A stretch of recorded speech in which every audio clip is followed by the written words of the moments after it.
13वीं मंजिल। एक खौफनाक कहानी स्थान। मुंबई का एक पुराना अपार्टमेंट। श्रद्धा टावर। वर्ष 2022। किराए पर रहने आया था आरव, एक आईटी इंजीनियर। उसे ऑफिस के पास सस्ते रेट में 2 बीएचके फ्लैट मिल गया। बस एक शर्त थी, आपको 13वीं मंजिल पर नहीं जाना है। आरव हंसा। अरे भूत प्रेत जैसी चीजों पर कौन विश्वास करता है। उसने 12वीं मंजिल पर शिफ्ट कर लिया। शुरू के कुछ दिन सब ठीक रहा, मगर चौथे दिन से रात के ठीक 2:13 पर उसके दरवाजे पर खटखटाहट होने लगी। पहले दिन अनदेखा किया, दूसरे दिन झांक कर देखा, कोई नहीं।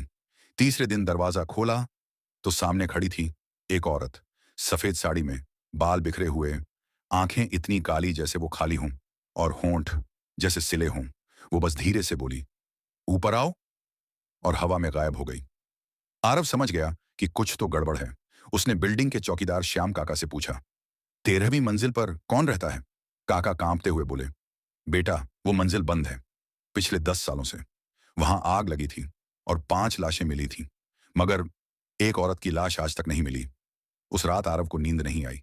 सुबह होते ही उसने 13वीं मंजिल की लिफ्ट को चेक किया। बटन काम ही नहीं करता। लेकिन रात को 2:13 पर लिफ्ट खुद चल पड़ी। आरव खींचता चला गया। लिफ्ट सीधी 13वीं मंजिल पर रुकी।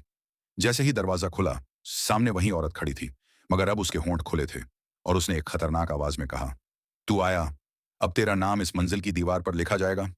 दरवाजा बंद हुआ और आरव कभी वापस नहीं आया।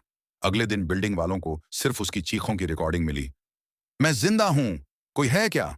मगर जब पुलिस पहुंची, 13वीं मंजिल थी ही नहीं। इमारत में 12वीं के बाद सीधा 14वीं मंजिल थी। कोई नहीं मानता कि 13वीं मंजिल थी भी कभी। लेकिन आज भी जो भी किराएदार उस फ्लैट में जाता है, रात के 2:13 पर दरवाजा जरूर खटखटाता है, और वो औरत बस यही कहती है, ऊपर आओ। कहानी खत्म।